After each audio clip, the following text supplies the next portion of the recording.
Você sempre quis estudar no exterior e achou que não era para você? Pode ser menos complicado do que você imagina.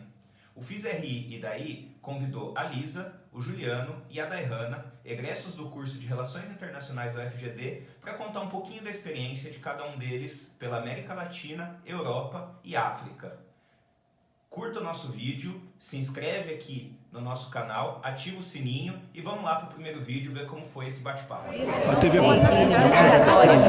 Próxima pergunta, jornalista Lisandra Paraguaçu.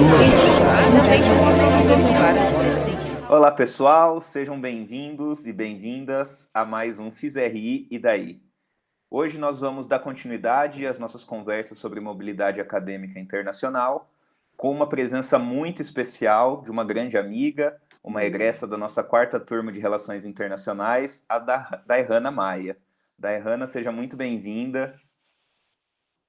Oi, gente. Obrigada, Hermes. Obrigada pelo convite. Hoje eu vou falar um pouquinho da minha trajetória. Eu sou da quarta turma, já tem algum tempo que eu estou formada e a gente vai conversar um pouquinho sobre a minha graduação de sanduíche em Moçambique. Isso aí, a gente vai explorar bastante essa experiência dela no continente africano, como que foi esse projeto que, em geral, ele não é de grande conhecimento dos alunos de Relações Internacionais, dos alunos de outros cursos. É o programa de convênio entre universidades de língua portuguesa. Nesse caso específico, a UFGD estabeleceu um convênio com a Universidade Eduardo Mondlane, do Moçambique, e enviou uma série de estudantes da FADIR e da FCH para Moçambique, e também recebemos alguns estudantes da Universidade Moçambicana, na UFGD. Então a gente conseguiu estabelecer um intercâmbio muito bacana, é uma troca de experiências, os professores foram fazer pesquisa, professores vieram para cá, é um projeto bem grande, e a Dai vai falar um pouquinho para a gente sobre isso. Dai, vamos começar falando sobre como você tomou conhecimento desse projeto, como que você tomou conhecimento dessa oportunidade de ir para Moçambique. Infelizmente, acho que a gente vai falar depois porque infelizmente, mas para muitos estudantes de relações internacionais, uma mobilidade acadêmica para o continente africano não está no horizonte, não é prioridade. Então, fala um pouco para nós como você tomou conhecimento sobre isso, como foi o processo de aplicação, de preparação e quais todas as dificuldades que você encontrou e todos os benefícios que você viu nesse processo de mobilidade para Moçambique.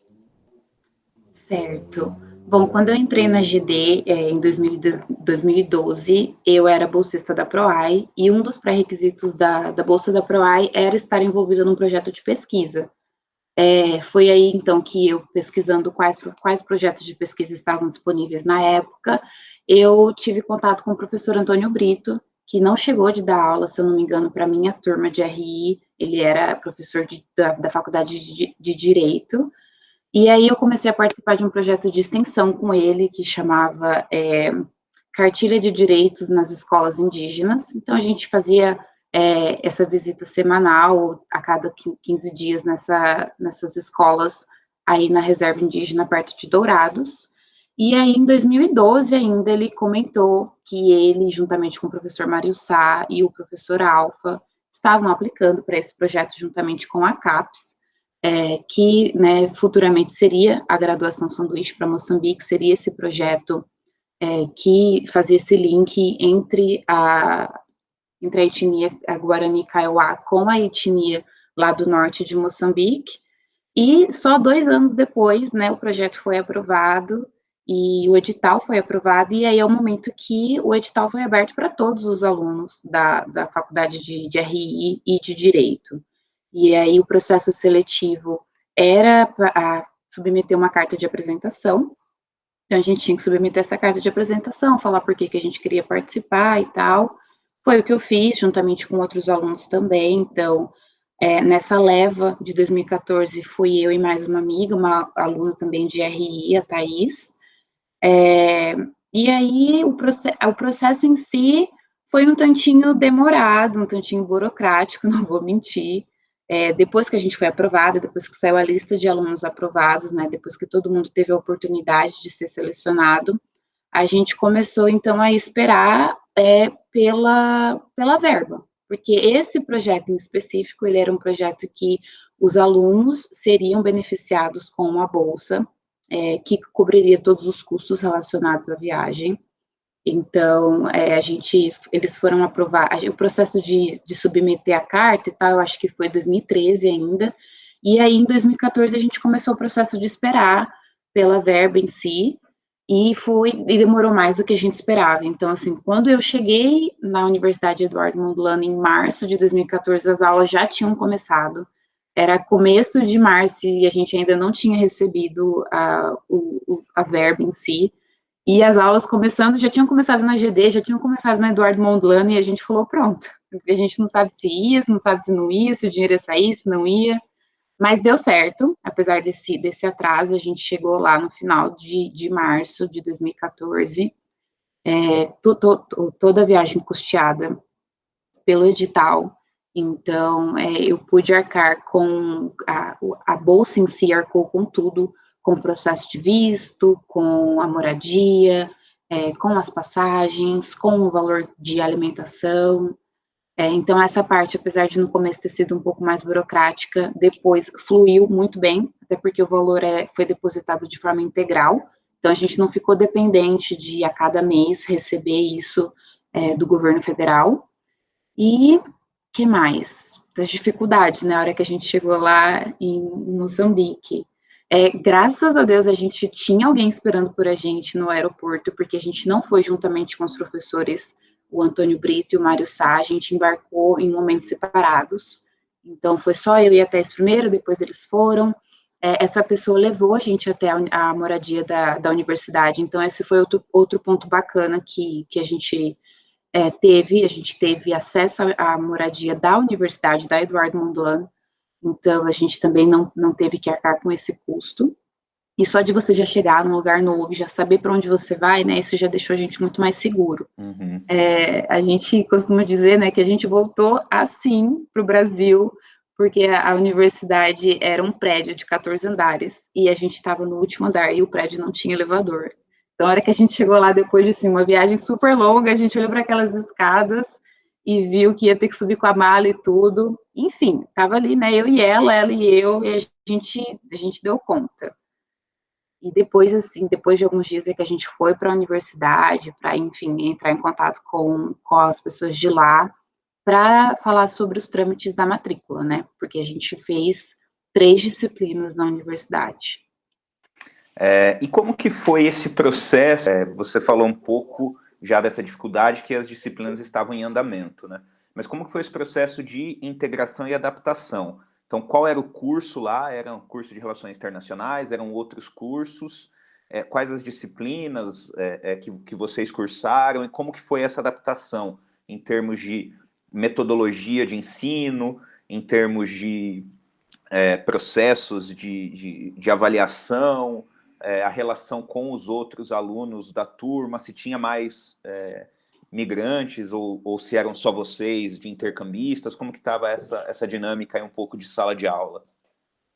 Então, quando a gente chegou na universidade, a gente entendeu que aquilo era muito novo para eles também. Eu acredito que hoje, né, já 2021, eles tenham tido várias outras experiências, mas em 2014 era muito novo. Então, assim, eles não tinham um ESAI, basicamente. Eles tinham uma pessoa lá que se disponibilizou a nos acompanhar e tal, mas ela também estava bem perdida. Então, existia essa coisa de, vai em tal lugar para fazer isso, vai em outro lugar para fazer aquilo. E chegava lá, não é aqui.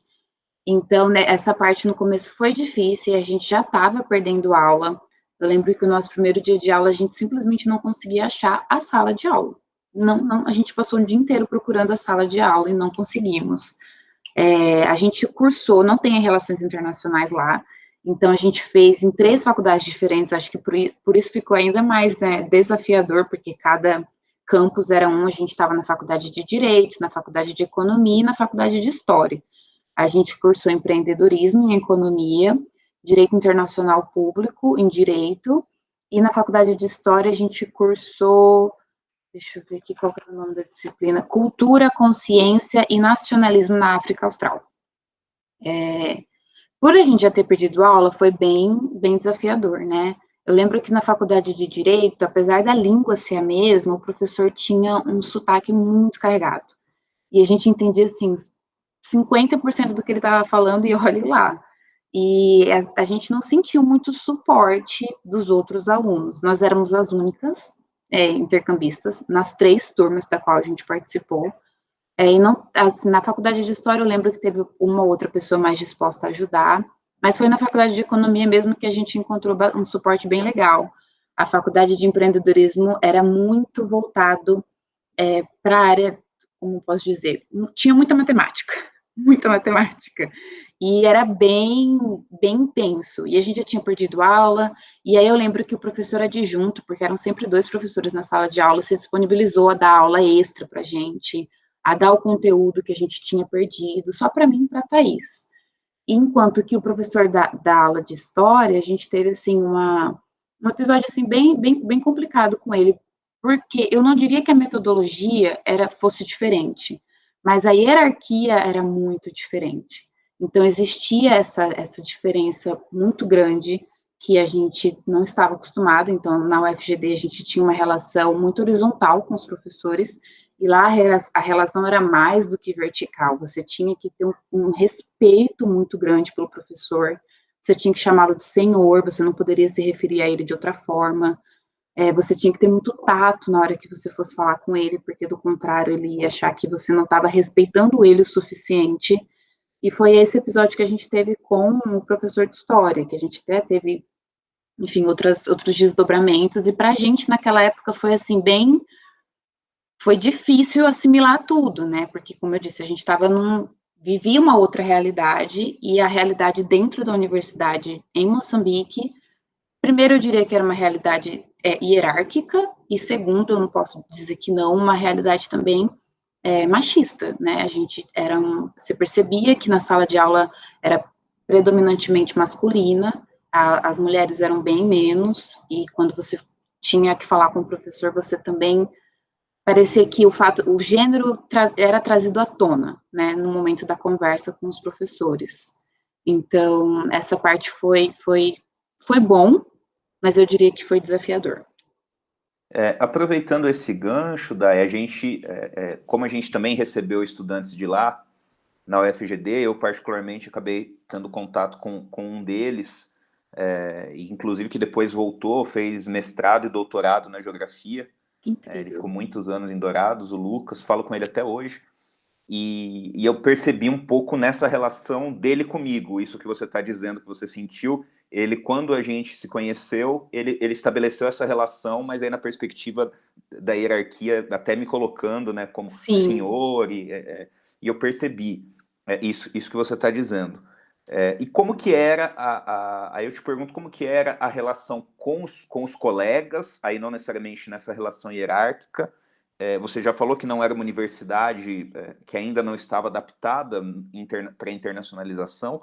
Como que era essa relação e como que você percebeu essa relação, se você percebeu algo no sentido de como que era dos estudantes, enquanto estudantes de ensino superior, num país que a gente sabe que é um país que vive uma dificuldade econômica e social e passa por situações de desigualdade muito grandes, né? Então, eu imagino que isso também esteja refletido no acesso ao ensino superior. Vocês notaram isso? Como que era essa relação com os colegas e o que você via deles enquanto, se é isso mesmo, parte da elite intelectual e econômica do país? Eles eram com certeza parte da elite intelectual e econômica, até porque a Universidade de Moçambique, ela é paga. Apesar de ser uma universidade, como posso dizer, gerenciada pelo governo, você precisa pagar. Você faz um vestibular, uma prova que é difícil de se passar, e depois você ainda tem que pagar pelo semestre. Então, o fato da pessoa ter condições, né, morando em Maputo, Moçambique, de pagar por uma universidade, já colocava ela numa elite diferente, né? Os alunos da Faculdade de Direito, você percebia que eram ainda mais, né, elitizados, enquanto que da Faculdade de História nem tanto, que eu acho não, existia essa diferença de custos entre cursos. Eu não tive uma relação muito próxima com os alunos na sala de aula, na universidade, mas apesar de você, como eu mencionei, né, de você perceber que aquilo ali ainda era novo para a universidade, nessa moradia onde a gente ficou, eu e a Thaís, eles tinham um andar, o último andar inteiramente dedicado para alunos internacionais. Então, foi lá que eu encontrei que eu encontrei amigos, que eu encontrei suporte, e que eu encontrei outros brasileiros também. Então, tinham 3 alunos da Faculdade de Geografia do mestrado da USP, do interior de São Paulo, que estavam ali também desenvolvendo uma pesquisa, e tinham 2 alunos também da Suécia, que também estavam desenvolvendo uma pesquisa lá em Maputo, pela Universidade Eduardo Mondlane, e tinha mais um aluno da Itália.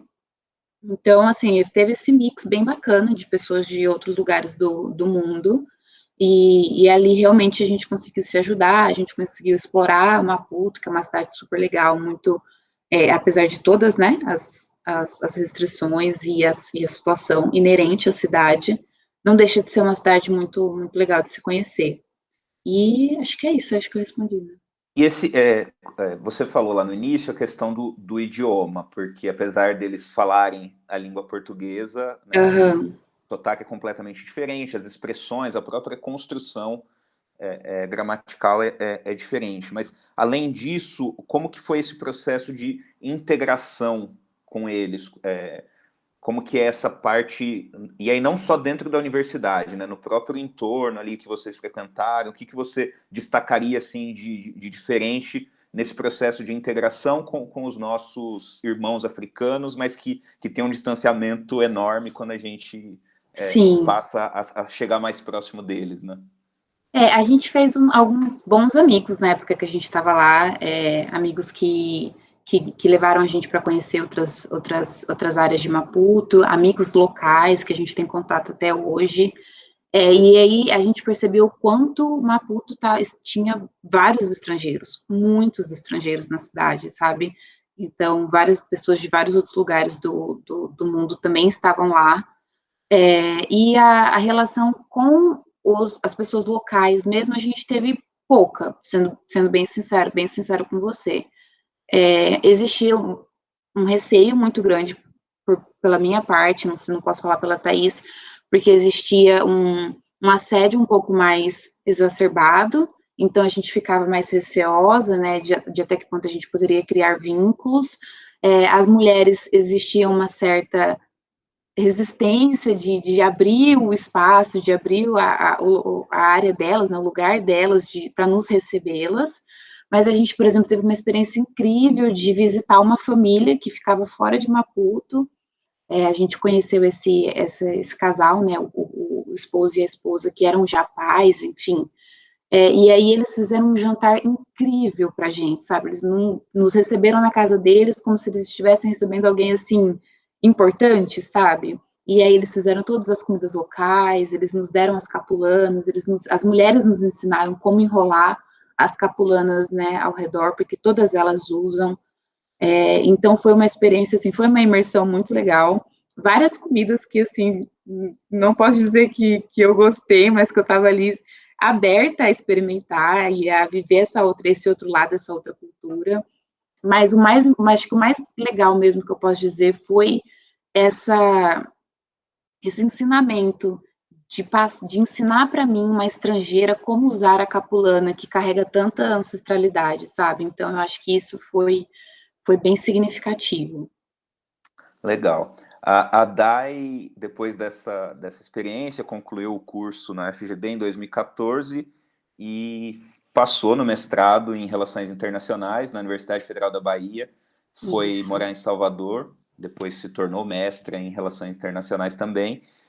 Você acha que de alguma forma, essa experiência que você teve do intercâmbio, talvez especificamente do intercâmbio em Moçambique, o projeto que vocês desenvolveram, que você participou, isso influenciou a tua trajetória nesse primeiro momento acadêmica? Teve alguma interferência nisso? Moldou um pouco do que foi a Dayhana, que voltou de lá e que pensou, vou fazer mestrado, vou seguir uma determinada linha de pesquisa e vou para determinada instituição? Como que isso, de alguma forma, moldou a Dayhana, que depois se torna mestre em Relações Internacionais na UFBA? Moldou completamente, porque quando eu cheguei de Moçambique, eu fui para Moçambique já sabendo o meu objeto de pesquisa, que era a segurança alimentar e a FAO, que é a Organização das Nações Unidas para a Alimentação e Agricultura, Então, quando eu estive em Moçambique, além de estudar, né, as 3 disciplinas na universidade, eu também pude fazer visitas ao escritório da FAO em Moçambique. Era um momento em que a minha pesquisa estava, assim, bem, como eu posso dizer, bem crua, bem no comecinho. Eu não tinha uma bagagem acadêmica muito grande, então eu fiz algumas entrevistas, mas sem saber muito bem quais eram as perguntas que deveriam ser perguntadas, né? Eu fiz uma coleta de material que na época eles falaram, não, a gente pode te ajudar, e me deram, e falaram, mas você tem que tirar cópia. E aí fui eu com um negócio desse tamanho, tirar cópia de tudo. Eu não sabia o que dali eu poderia aproveitar, e depois tive que trazer para o Brasil todas essas cópias que eu fiz. Só que quando eu cheguei em Dourados, né, e que eu fui de fato olhar para o material, eu falei, ok, eu acho que não dá tempo de eu integrar isso na minha monografia, né? A gente que tem esse anseio com um recorte temporal muito grande, um recorte espacial também muito grande, e aí eu falei, não, eu preciso enxugar para poder conseguir desenvolver um trabalho bacana. Então, na monografia, eu não consegui incluir Moçambique, e aquilo ficou como um compromisso meu para com a academia. Eu recebi um investimento muito grande, um investimento que hoje eu gostaria que outras pessoas, outros alunos também, pudessem, e eu sei que são tempos difíceis, que talvez, como você disse, não está no horizonte de ninguém, mas naquela época eu tive essa oportunidade, e eu falei, eu preciso incluir Moçambique de alguma forma, eu preciso retribuir para a academia, de alguma forma, o investimento que eu recebi. Então, eu estudei Moçambique durante a minha dissertação. O tema da minha dissertação é a Agenda da FAO para a África, um estudo de caso em Moçambique. Então, o material que eu colhi, que na época eu não sabia se seria útil, foi muito útil. Levei ele comigo de Dourados para Salvador, de Salvador depois para Cuiabá, carreguei comigo, porque foi muito, muito importante o que eu consegui fazer na época que eu visitei Moçambique em 2014. Muito bom. E aí, para fechar, Dai, como que essa tua vivência no exterior, ela te criou, se de alguma forma ela criou a expectativa de voltar a morar fora do Brasil, de voltar a ser uma cidadã do mundo? Você sentiu isso? Como que você acha que isso também, de alguma maneira, interferiu né, no seu pós-mestrado, no que você pretende seguir em termos de trajetória de vida? Fala pra gente um pouquinho sobre isso também. Eu acho que bastante, sabe? Eu saí de Cuiabá, eu sou de Cuiabá, e daí eu fui para Dourados, depois de Dourados eu fui para Salvador, mas a experiência internacional eu só vivi mesmo na época, né, durante, quando eu fui para Moçambique. E eu falei, eu acho que eu quero viver mais disso, né? Eu queria ser estrangeira, mas também conhecer outras culturas. Então, quando eu terminei o mestrado em Salvador, eu vim para Toronto, onde eu estou atualmente. Eu moro em Toronto, no Canadá, há 3 anos. E aí a gente tem papo para conversar mais, para mais outro. Fiz RI e daí. E, enfim, tem sido uma experiência muito rica, mas não agora vivendo outros aspectos das relações internacionais. Então, eu fiz a carreira acadêmica e a hora que eu terminei o mestrado, eu falei, ok, acho que não é bem nesse caminho que eu quero seguir por agora, então o doutorado ficou para um momento futuro. Então, desde que eu cheguei aqui, eu fiz uma pós-graduação mais relacionada a business, e agora, em algumas semanas, eu começo numa outra área também de RI, né, eu vou começar o meu primeiro trabalho na área de terceiro setor, na área de captação de recursos, que é o que a gente chama de fundraising, e, enfim, é algo que eu sempre quis, né, desde que eu entrei em RI, então a gente pode também, daqui a um tempo, conversar sobre isso. Com certeza, vamos ter novas conversas. Dai, muito obrigado por esse papo, por essa contribuição extremamente valiosa para quem está assistindo a gente, para quem tem um monte de dúvidas, um monte de anseios, insegurança. É importante você compartilhar essas experiências, porque o intercâmbio ele traz uma série de benefícios, histórias bacanas, laços afetivos, memórias afetivas, mas ele também apresenta um conjunto de dificuldades, e é bom que as pessoas saibam disso, né, que muitas situações vão se apresentar para a gente, não necessariamente vão ser situações sempre positivas, sempre favoráveis, mas é muito legal ver que isso traz um crescimento pessoal e que abre uma série de de portas também para atuações profissionais e outros rumos para a nossa vida. Então, eu fico muito feliz de ter te ouvido. Gente, Hermes, Fadir, muito obrigada por terem me convidado. É um prazer compartilhar esse momento tão ímpar que eu vivi na universidade. E se eu posso dar qualquer conselho vivam a universidade, participem de projetos de pesquisa de extensão, participem da empresa Júnior. São oportunidades que vão, aos poucos, construindo a nossa segurança como analista de RI. Então, a gente se forma com uma bagagem muito bacana, o intercâmbio acrescenta muito, né? As dificuldades acrescentam, as partes boas acrescentam. Então, isso só realmente molda a nossa perspectiva pós-RI ou depois que a gente termina a faculdade. Então, é um prazer poder compartilhar essa experiência que eu vivi. E caso vocês queiram entrar em contato, por favor, as redes sociais estão aí, qualquer dúvida, qualquer forma que eu possa ajudar, eu me disponibilizo. Muito obrigada. Muito bom, Dai. Então, pessoal, foi isso aí. Experiência maravilhosa da Dayhana também compartilhada com vocês. E continuem seguindo o canal, continuem curtindo o nosso vídeo e principalmente compartilhando com amigas e amigos. O mais importante é a gente fazer essas experiências todas circularem entre vocês que estão ingressando na área de RI. Tchau, tchau, gente. Obrigado, até a próxima.